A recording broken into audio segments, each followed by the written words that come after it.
शारीरिक जीवन के इस कैद खाने में आने से पहले हम कहाँ थे और क्या थे? ये समझदार, ज्ञानशील और शरीरों के बीच बेचैन रहने वाली आत्माएं हमारे शरीरों में आने से पहले कहाँ थी और क्या थी? इससे पहले कि ज़माना हमें निरर्थक आवाज़ बनाकर दुनिया में लाया, हम किस संतोष की जगह सांस ले रहे थे? हमारे प्राण इन स्वरूपों में बदलने से पहले किस स्थिति में थे? सपनों की दुनिया में बोलती हुई यह जागृति, विचारों से सजा हुआ यह चिंतन, यह आनंद और दुख, प्रेम और घृणा के धागों से बंधी हुई अभिलाषाएं माताओं के पेट से पैदा हुई या आकाश के वायुमंडल में?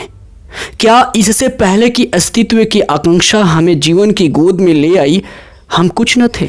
होश संभालते ही मैंने ये सवाल अपनी आत्मा से पूछे। मेरी आत्मा ने इन सवालों के जवाब कुछ ऐसे संदिग्ध वाक्यों में दिए जो मेरी समझ से परे थे। मेरा चिंतन उन वाक्यों को एक गहरे खामोशी की तरफ ले गया, जिस तरह बर्फ़ के टुकड़े पानी में गिरकर पानी हो जाते हैं। कल एक नई घटना मेरे सामने आई जो अदृश्य जगत के भेद मुझ पर खोल देती है और अस्तित्व के रहस्यों से मुझे परिचित कर देती है। यह घटना मेरे कल्पना लोक को उस जमाने के पास ले गई जब मेरा बाह्य शरीर प्रकट नहीं हुआ था। मैंने एक आदमी को देखा जो अपनी आत्मा के संबंध में कुछ बता रहा था।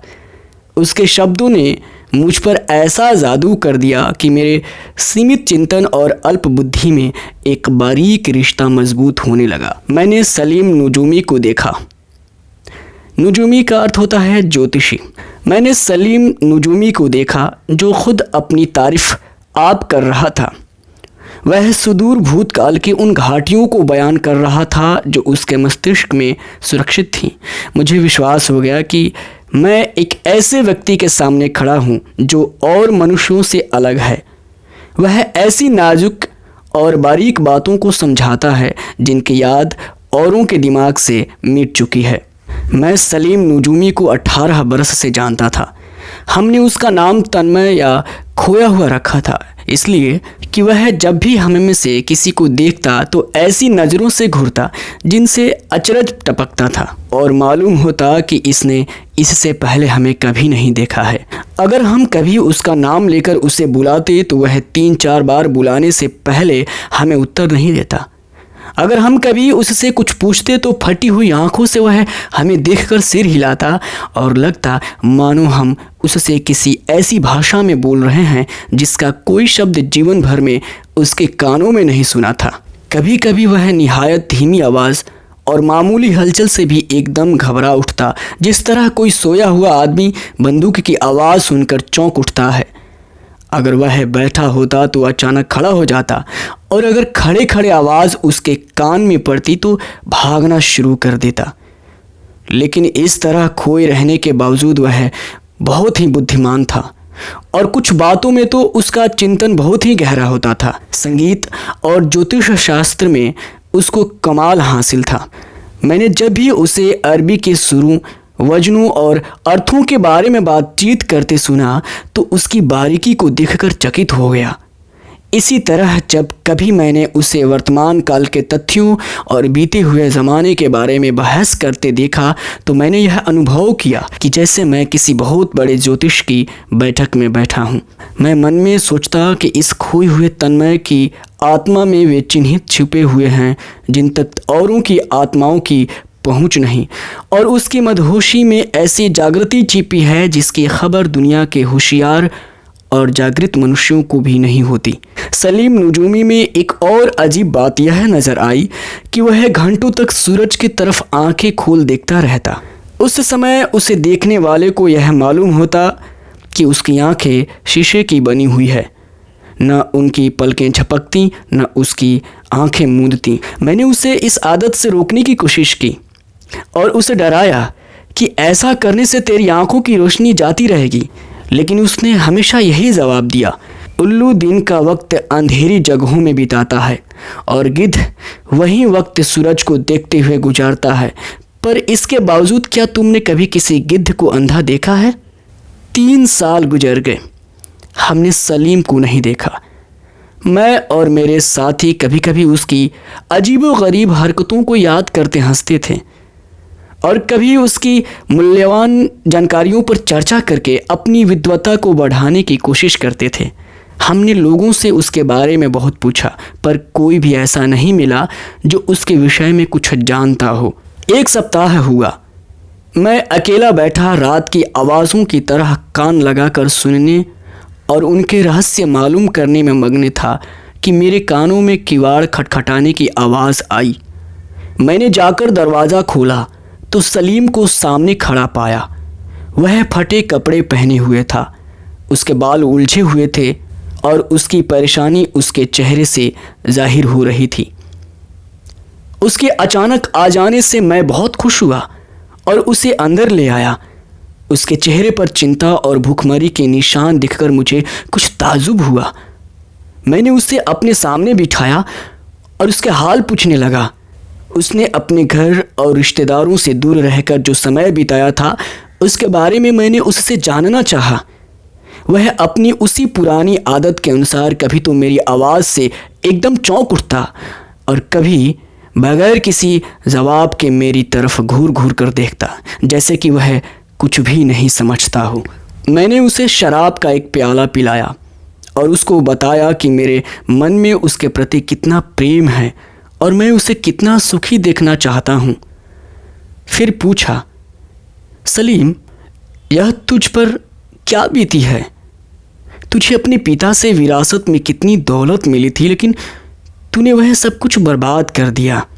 कुर्सी के पास रखे हुए बिजली के लट्टू की तरह टकटकी लगाए हुए उसने मेरे सवाल का जवाब दिया। अचरज है तुम मुझसे इस तरह के सवाल क्यों पूछते हो? मैंने न कोई दौलत बर्बाद की है और न जायदाद ही।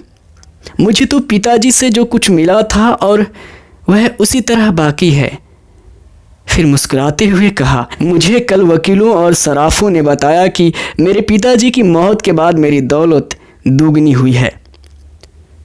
मैंने उसकी पोशाक की तरफ इशारा करते हुए मजाक से कहा, अच्छा, तू इस पोशाक से अपने आप को छिपाने की कोशिश कर रहा है ताकि लोग तुझे देखें तो उन फ़कीरों में से समझे जो लंबी लंबी लकड़ियों का सहारा लिए बगल में भीख का लकड़ी का बर्तन दबाए शहर शहर फिरते हैं।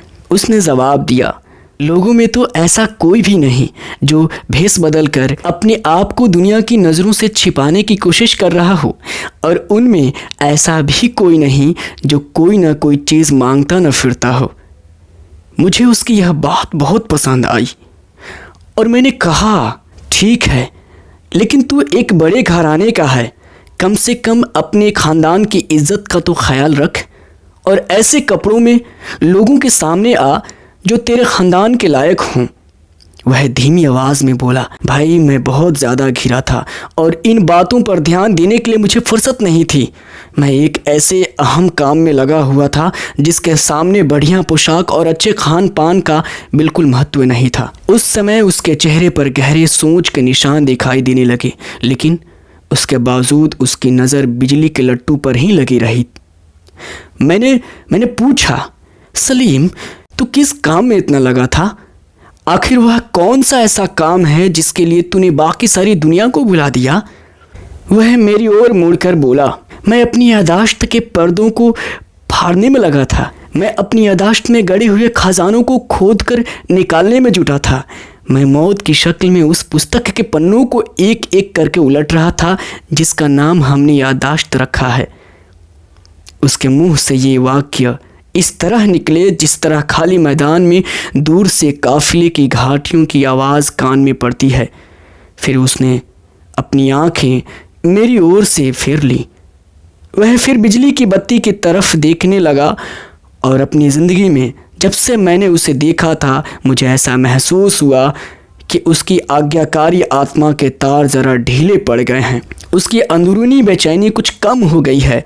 मैंने दोबारा उसके लिए शराब का प्याला भरा और फिर उससे पूछा, सलीम, यादाश्त के गड़े हुए खजानों से और मौत की शक्ल में पुस्तक से जिसे हम यादाश्त कहते हैं तेरा क्या मतलब है? यह नया और अनोखा विचार क्या है? उसने उत्तर दिया, मैं नहीं जानता कि तुम मुझे कहाँ तक समझ सकते हो या किस हद तक मुझे समझने का इरादा रखते हो। मैं फिजूल ऐसे लोगों के सामने अपने दिल की हालत को बयान करने नहीं लग जाता हूँ जो रूहानी दुनिया से मुंह फेरे बैठे हैं। मैं बेकार अपने आप को ऐसे लोगों के सामने खोल कर रखने लग जाता हूँ जो अपने आप को भी नहीं पहचानते।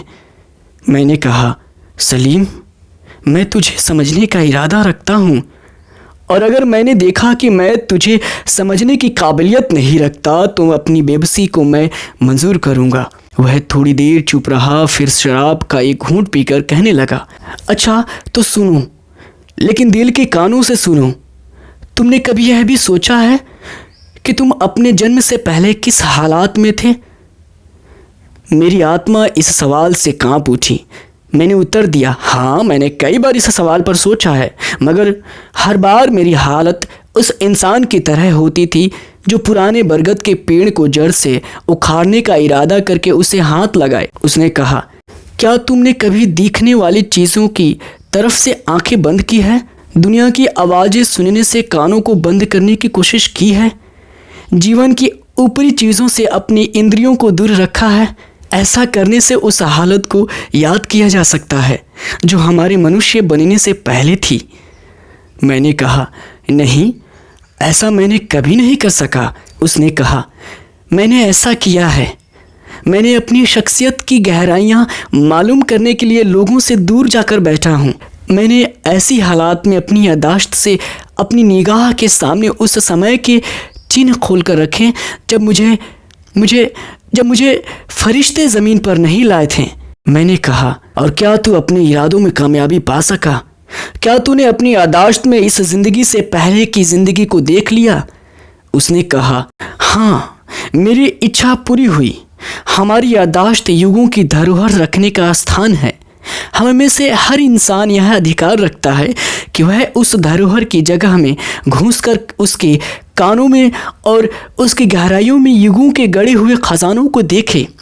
यादाश्त एक पेड़ है जिसके अनगिनत पत्ते हैं, और हम हमेशा चिंतन और आत्मसमर्पण के द्वारा यह ताकत हासिल कर सकते हैं कि उन पत्तों के आसपास चक्कर लगाएं और आखिर में ये पत्ते हमारी नज़र के सामने इस तरह खुल जाएं जिस तरह सूरज की किरणें कली के अंदर फूल की पंखुड़ियों तक पहुंचती हैं और उनकी गर्मी के कारण कली खिलकर फूल बन जाती है।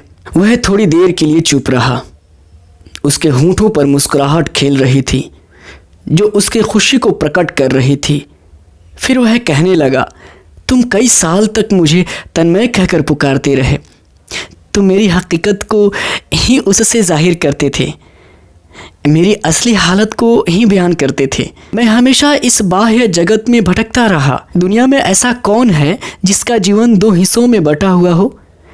एक हिस्से से वह अदृश्य जगत की बातें मालूम करे और दूसरे हिस्से से भौतिक संसार के झमेलों में फंसे और फिर भी वह खोया हुआ न रहे। कौन ऐसा मनुष्य है कि जब दो भावनाएं उसकी आत्मा को एक ही समय में अपनी अपनी ओर खींचे, छिपी हुई भावना और प्रकट भावना, और फिर भी वह आह न करे? कौन ऐसा इंसान है जो अपने कानों में दो जुदा आवाज़ों को जगह दे, जिनमें से एक आवाज़ आसमानी वायुमंडल से आई हुई आवाज़ उसकी आत्मा को प्रसन्न रखने की चेष्टा करती हो और दूसरी आवाज़ ज़मीन के अंदर से निकलती हुई आवाज़ उसे नफ़रत दिलाती रहती हो और फिर वह खोया हुआ नहीं रहे?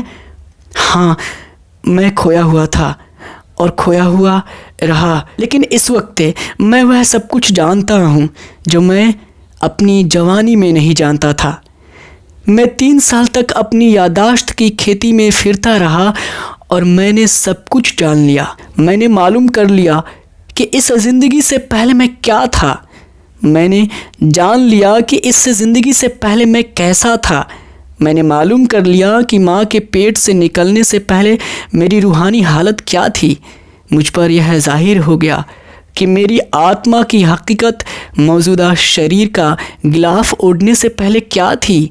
मैंने अपने उद्गम को पा लिया और मैं शांत हूँ, निश्चिंत हूँ, इसलिए कि इसी यादाश्त की जगह में वह भी मौजूद है। उसने अपना सिर झुकाकर आंखें बंद कर ली। उसका कमज़ोर चेहरा किसी निपुण शिल्प का बनाया हुआ हाथी दांत का मॉडल नजर आने लगा, जो ईसाई धर्म के शहीदों में से किसी शहीद के चेहरे की याद दिलाने के लिए बनाया गया हो। मैं उसकी कुर्सी के पास गया और इस डर से कि मेरी आवाज़ से उसके विचारों का सिलसिला न टूट जाए, मैंने बहुत धीमी आवाज़ में उससे कहा, भगवान के लिए मुझे सब बता दे जो तूने हासिल किया है। मैं पूरे ध्यान से तेरा एक एक शब्द सुन रहा हूँ। उसने सिर उठाया और आंखें खोले बिना ही जवाब दिया, याद रखो कि मैं वायुमंडल में उड़ रहा था। अच्छी तरह समझ लो कि मैं आकाश या अंतरिक्ष में उड़ रहा था। मैं कभी ऊंचाई की ओर चढ़ता था और कभी नीचे उतरता था। मैं कभी हवा के साथ दौड़ता और इच्छा होने पर ठहर जाता था, मगर अपने विषय में यही समझता था कि मैं एक ही समय में हर जगह हूँ और सभी समयों में एक स्थान पर हूँ। मैं सूरज की किरणों में नहीं था, बल्कि मैं स्वयं उन किरणों में से एक किरण बन गया था। मैं नहीं जानता कि मैं जीवन की प्रवृत्तियों का एक अंश था या जीवन की सारी प्रवृत्तियों का उद्गम।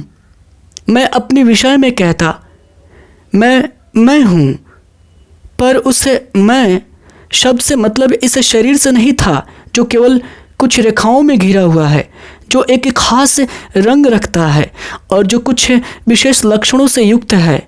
नहीं, मैं एक व्यक्ति नहीं था, मैं एक कण न था, मैं एक अंश न था, मैं पंच महाभूतों में से कोई एक खास मूल तत्व नहीं था, बल्कि मैं तो सारे तत्वों का एक संग्रह या समुदाय था जो मिलकर एक व्यक्ति के रूप में प्रकट हो रहे थे। मैं उसका वर्णन इसके सिवा किसी और तरह से नहीं कर सकता। मैं था। मैं अपने भूतकाल में यही था। मैंने भूतकाल का शब्द कह तो दिया, मगर मैं उसका पूरा मतलब अभी भी नहीं समझता। भूतकाल कभी वर्तमान और भविष्य कालों का भी रूप लेता है, और कभी तो भूत, वर्तमान और भविष्य कुछ भी नहीं पाया जाता। हकीकत यह है कि हम जिसे युग या काल कहते हैं उसको मैं समझ ही न सका। इसी तरह मैं स्थान या स्थल पर अर्थ भी समझने में असमर्थ हूँ। जब मैं इन दोनों शब्दों स्थल और काल के संबंध में सोचने लगता हूँ तो अपने आप को बड़ी मुश्किल में पाता हूँ। यहाँ तक कि स्वयं अपने आप का ज्ञान मुझे नहीं होता। मेरी बुद्धि उस वक्त एक गहरे कुहरे का रूप धारण कर लेती है जो पहाड़ों और घाटियों में भटकता फिरता है। परंतु जहाँ तक मैं भली भांति समझता हूँ वह यही है कि हम एक हालात में थे और फिर दूसरी हालात में आ गए हैं। मैं प्रतिष्ठित था, तुच्छ हो गया। मेरे अंदर विशालता थी, विस्तार था, वह संकीर्ण घेरे में घिर गई। मेरे प्रारंभ और अंत की कोई सीमा न थी, वे सीमित हो गए। मैं दृढ़ निश्चयी था और अपनी आत्मा को अच्छी तरह पहचानता था, पर फिर कमज़ोर होकर आध्यात्मिक ज्ञान की मिन्नतें करने लगा। मैं आत्मा थी जो हर स्तर पर उड़ती और हर पर्दे को फाड़कर अंदर पहुंच जाती थी। फिर मैं शरीर की स्थिति में बदल गया जो बहुत सुस्ती से उठता और अपने अंगों को भारी जंजीरों की तरह खींचने की कोशिश करता। मैं था और मैं हो गया। मैं इन्हीं वाक्यों को दोहराता रहा यहाँ तक कि मैं अपनी तल्लीनता के दोनों सिरों तक पहुँच गया। 20 साल से मैंने अपनी बुद्धि से यही पूछ रहा हूँ और चेष्टा करता रहा हूँ कि मैं इस तब्दीली की हकीकत और इस क्रांति की स्थिति को पूरी तरह मालूम कर सकूं, लेकिन मुझे पूरी कामयाबी नहीं हुई और मेरा ख्याल है कि पूरी सफलता कभी प्राप्त नहीं होगी। हाँ, इतना ज़रूर है कि मैं इस वक्त में स्पष्ट और प्रकट बात को और बहुत ही बारीक और सूक्ष्म बात को याद रख सकता हूँ। मुझे याद है कि उस समय जब मैं वायु के रूप में था, मेरे साथ एक भयानक दुर्घटना हुई। मेरे आंतरिक घेरे में उस हालत में जिसे मैं तो मैं ही हूँ पुकार रहा था, यह दुर्घटना हुई जिसे मैं धमाका कह सकता हूँ, और सारा विश्व हांडी बनकर उबलने लगा। उसमें से आग निकलनी शुरू हुई। फिर हंडिया में भूचाल आया और उससे एक ज़बरदस्त आंधी पैदा हुई जिसने अपने जोर से मेरे विश्व के हर एक अचल परमाणु को उड़ा दिया। मेरे स्वामिनी और मेरे दासी मना शांति अचानक एक भयानक गरज में तब्दील हो गई। जो कुशल क्षण मुझे गले लगाता था एक बिजली बन गया, और वह असीम आध्यात्मिक ज्ञान जो प्रत्येक वस्तु को अपनी कक्षा में लेकर उसे उसके रहस्यों और बारीकियों को मालूम किया करता था, एकाएक अनेक चिंताओं में बदल गया। और ऊंचे लोक की वह शांति जो मेरी गहराइयों में स्थायी हो चुकी थी, अनगिनत व्यथाओं की मारी हुई औरतों की चीख, लाखों भूखे शेरों की दहाड़ें और बेशुमार घाटियों की आवाज़ें निकलने लगीं। यह शोरगुल मालूम नहीं कितने समय तक जारी रहा, 1 मिनट तक या पूरे युग तक। फिर हलचल खामोश हो गई, हर आवाज़ खामोश हो गई और हर बेचैनी खत्म हो गई। अब मैं अचल था, उस व्यक्ति की तरह जिसे हर तरह से दबाया गया हो। थोड़े ही समय में दबाव और तंगी के बावजूद मैं खामोशी से छुटकारा पा गया। फिर मैंने एक बहुत ही बोझिल और प्रभावकारी नींद का अनुभव किया और गहरे अंधेरे में जाकर सो गया। सलीम बातें करते करते रुक गया। उसके चेहरे पर थकावट के निशान दिखाई देने लगे। उसने अपना सिर कुर्सी की पीठ पर डाल दिया। वह ऐसे हाँफ रहा था जैसे घोड़ा घुड़दौड़ के बाद सांस लिया करता है। फिर उसने मुझे ऐसी आंखों से देखा जिसने कोमल किरणें निकल रही थीं और कहा, उसके बाद, उस आंधी और शांति के बाद, उस गहरी नींद के बाद मैं जाग तो गया, लेकिन उस मतवाले की तरह जिसकी तल्लीनता पर गफलत के पर्दे पड़े हों। मैंने अपने आप को एक स्त्री के हाथों में निश्चल बच्चे के रूप में पाया जो मेरी आंखों में आंखें डालकर प्यार से मुस्कुरा रही थी। मैं समझ गया कि उसके आकाशीय भ्रमण ने उसकी आत्मा और उसके शरीर को थका दिया है। इसलिए मैंने कहा, भाई बस इतना काफ़ी है। मुझे तूने उन रहस्यों से परिचित कराया जो तुझसे पहले किसी व्यक्ति ने मुझे नहीं बताए थे। हाँ, इस समय तुझे अधिक विश्राम और शांति की आवश्यकता है, इसलिए इससे आगे इस समय कुछ न कहना। उसने कहा, इसके बाद मेरे पास कहने की कोई बात है भी नहीं। मैंने वे तमाम बातें जो मुझे याद थीं और जिन्हें मैं प्राप्त कर सका था बता दी हैं, लेकिन मैं अब तक अपनी जानकारियों और अपनी याद की हुई बातों में खोया हुआ हूँ। मैं हमेशा बर्बाद रहा हूँ, हमेशा तबाह रहा हूँ। थोड़ी देर बिल्कुल खामोशी रही। मुझे वह थोड़ा सा समय और उसका असर जीवन भर याद रहेगा। मैंने अपने प्राणों में एक बिल्कुल नया अनुभव पाया। मैंने अपने दिल पर शराब के नशे का असर महसूस किया और मेरे विचारों ने सुनहरा पहनावा पहन लिया। जब रात आधी हो चुकी तो सलीम यह कहते हुए उठा, हम बड़ी देर तक जागते रहें, अब मैं जाता हूँ। मैंने कहा, भाई अभी न जाओ, आज की रात मेरे मेहमान रहो।